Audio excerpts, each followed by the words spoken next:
Point 1. Israel provides no evidence that there are human shields. So far, the best they can do is share these photoshopped images. See, the building is red. That means Hamas is there. You know, for all of Israel's sophisticated surveillance technology with eyes over every single inch of Gaza, you'd think that they'd be able to produce more than cartoons and doctored graphics. In fact, the only proof they have provided so far are fake videos of Hamas rockets in residential areas. On May 15th, the IDF published a video of an Israeli training operation using a Hamas decoy, but claimed it was an actual Hamas missile launcher near civilians. In another lie, Netanyahu's spokesman tweeted a video claiming it was Hamas firing rockets next to an apartment building. Turns out this was a video from 2018 in Syria. So where's the actual evidence? If they cannot provide any, their claims must be investigated and brought to a trial. Even if there was evidence that Israel was hitting legitimate military targets, it still is illegal to kill such an outrageous amount of civilians. And you can't legally blow up a hospital, even if there are militants nearby. Either way, Israel should not be allowed to be above the law. Point 2. We shouldn't take Israel's claims of human shields at face value, because they have an extensive history of lying about it. I think the most irrefutable example are their killings at Gaza's Great March of Return, which we documented in our film, Gaza Fights for Freedom. At this Great March, Israeli snipers directly targeted and killed 183 unarmed demonstrators, including 35 innocent children at these protests, journalists marked press, medics performing medical aid, a man in a wheelchair, and so many more. But Israel said they were all human shields, so it was all legitimate. Here's where they really exposed themselves. According to international law, human shield applies to civilians as collateral damage when you're targeting military forces in combat. But at the Great March protests, there were no militants, nobody shooting at Israelis, nobody with weapons, no targets remotely connected to military operations. So if all of those children, medics, journalists, and disabled people were human shields, who were they shielding? Even when they killed celebrated female medic Razan al-Najjar, they released a propaganda video saying she was a human shield. But shielding what? Under no circumstances would killing that many civilians at an unarmed protest, with the defense that they were human shields for non-existent military targets, hold up for a second in a war crimes tribunal. Today, Israel relies on the fog of war to make this claim seem possible.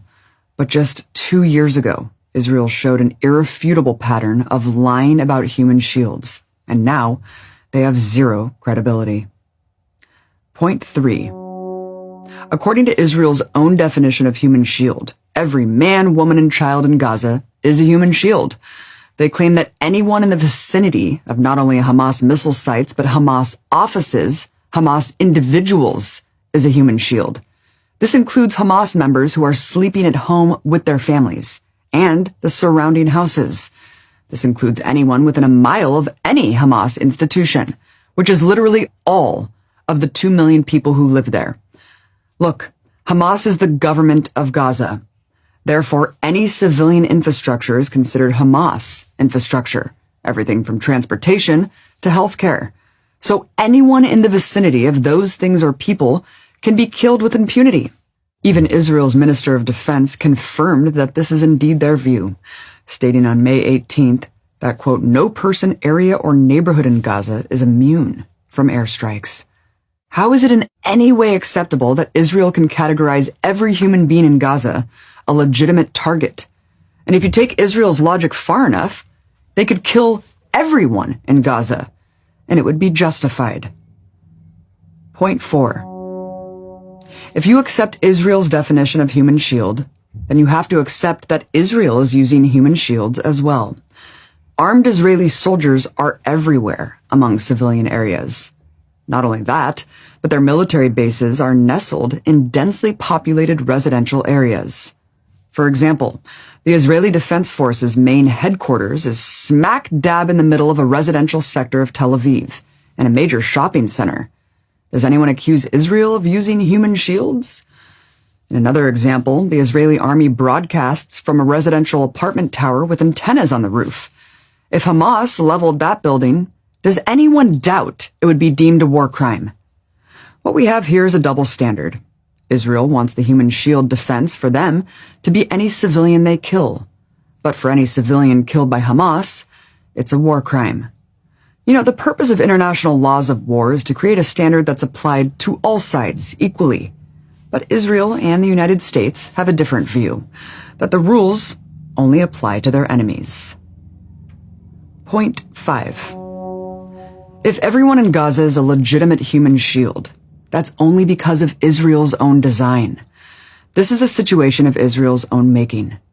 Israel drew the borders, and Israel refuses to let anyone leave. To leave Gaza, you must get approval from the Israeli government, and the government will almost always say no. So what are people supposed to do who want to remove themselves from the carnage? They have literally nowhere to run and nowhere to hide. Israel has made Gaza, in every sense of the term, an open-air prison. They trap 2 million civilians in this tiny strip of land. Then they bomb their neighborhoods and say, well, they shouldn't have been there. The mountain of civilian dead has to be looked at through the perspective of the Israeli blockade and the inability of anyone to escape. Resistance forces in Gaza have nowhere else to go to. Gaza's self-defense capabilities are confined to this heavily populated area. And Israel has intentionally made Gaza unlivable. The only way Gaza is able to exert pressure on Israel is by firing rockets. If they peacefully protest their conditions, they're massacred just the same. If they do nothing, Israel continues to blockade them, erode their living conditions, while ethnically cleansing the rest of their land. Israel has made it so the only leverage Gaza has to get any change is using the one weapon it has. Besides, Gaza has the right to self-defense under international law, and contrary to what Israel claims, the current round of fighting was started by Israel, not Hamas, when they deployed criminal violence against Al-Aqsa and Sheikh Jarrah. And right at the outset, on May 12th, Hamas offered a ceasefire to Israel. Israel rejected it because they wanted to keep going, despite their rhetoric of only wanting the rockets to stop. So if Israel's going to keep bombing, Gaza has no choice but to fight back, and that in turn becomes the excuse for Israel massacring so-called human shields. It's far from the first time this term has been used to state-sponsored mass slaughter. Human shield propaganda has been long applied by the empire to dehumanize the enemy in nearly every major world conflict or war, from its atrocities in Korea to Iraq. And it always serves the same purpose: to dehumanize entire populations, giving the perpetrators a free pass to act with total disregard for civilian life. What the Israeli government is trying to do is cover up what their military is actually doing, which is indiscriminate bombing. That seems glaringly apparent, and international law is very clear about indiscriminate attacks being a war crime, strictly prohibited in any situation. To sum it all up, it is completely outrageous to let Israel make this blanket claim to absolve itself of any wrongdoing. All of those lives taken had value. They all had families. They all had futures they were robbed of. It's not fair, and it's not right to be able to wash away their deaths with such an audacious lie. This is an unconscionable situation. What everyone should agree on is that if an army, especially a colonizing power attacking a population it occupies and completely controls, is going to kill such an outrageous number of civilians, they shouldn't be their own judge and jury.